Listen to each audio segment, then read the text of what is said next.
पालिका आयुक्तांच्या दालनात आणले कुत्रे, धुळे महानगरपालिकेला लागलं अमावस्येचं ग्रहण। गेल्या अनेक दिवसांपासून धुळे महानगरपालिकेमध्ये प्रशासक म्हणून आयुक्त कार्यरत आहेत। धुळे महानगरपालिकेत मागच्या महिन्यातच दक्ष पत्रकार संघाच्या पदाधिकाऱ्यांनी पैसे घेऊन जन्म मृत्यू दाखले दिले जातात अशा प्रकारची बातमी पूर्ण महाराष्ट्रभर गाजवली।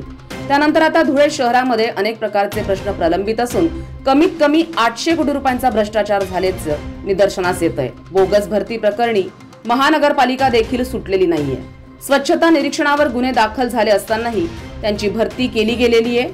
शासनाची कुठलीही जाहिरात न देता अनेक प्रकारची पदं कुणाच्या दबावामुळे भरण्यात आली।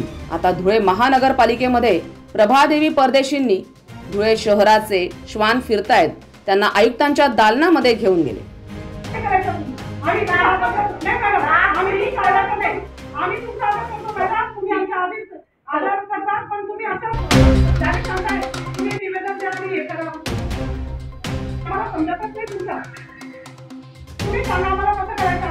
शहरात मोकाट कुत्र्यांनी उच्छाद मांडलाय। 2 महिन्यांपूर्वी कुत्र्यांच्या हल्ल्यात एका चिमुरडीचा बळी गेला होता।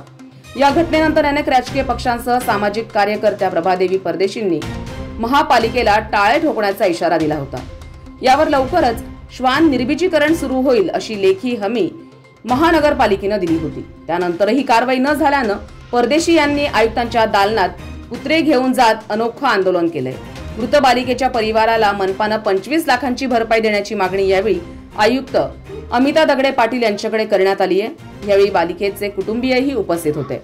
मोकाट कुत्र्यांचा प्रश्न मनपा प्रशासन सोडवेल का हे पाहणं तितकंच महत्त्वाचं ठरणार आहे।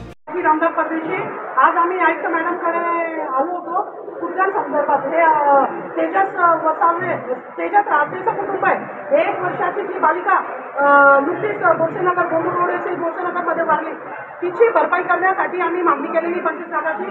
दुसरं असं त्या दरवेळेस आम्हाला मेनका कामींचा प्रश्न देतात, म्हणून आज आम्ही पालिकेत कुत्रे घेऊन आलेलो आहे। 600-700 महिन्याला 600-700 लोकांना चावा असतो, ते सर्व तातडीने बंद व्हायलाच पाहिजे। आणि मला तरी वाटतं आज जे कुत्रे आणून मी पालिकेत दिलेले त्यांना गिफ्ट, त्याच्यामुळे ते बंद होईल। आणि आज महापालिकेने जो आम्हाला रोज दाखवलेला आहे तो काही आम्हाला योग्य वाटलेला नाही आहे, कारण की लोकांचे रोज जीव जातात। रॅबिटचा एकही इंजेक्शन तुम्हाला आजच्या तारखेला जुना दवाखाना, जुना सिव्हिल हॉस्पिटल असेल किंवा मोठं सिव्हिल हॉस्पिटल असेल, लेकरांचे इथे दुर्दैवी हाल होत आहे।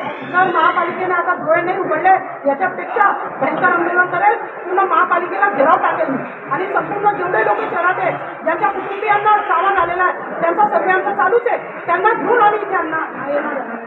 आणि आमची एवढीच विनंती आहे की त्यांनी आता तरी या गोष्टीचा विचार करावा आणि तातडीने कुत्र्यांपासून जो चावा होतो त्याच्यापासून शहरवासियांना, जे आपले लोक 11 गावं ॲड झालेले त्यांच्यासह शहरातला एकही भाग असा नाही आहे की जिथे कुत्र्यांचा चावा मोठ्या प्रमाणात होत नाही, तरी पण त्यांनी तातडीने दखल घ्यावी एवढीच विनंती। दीप बागुल, दक्ष महाराष्ट्र 24 न्यूज, धुळे।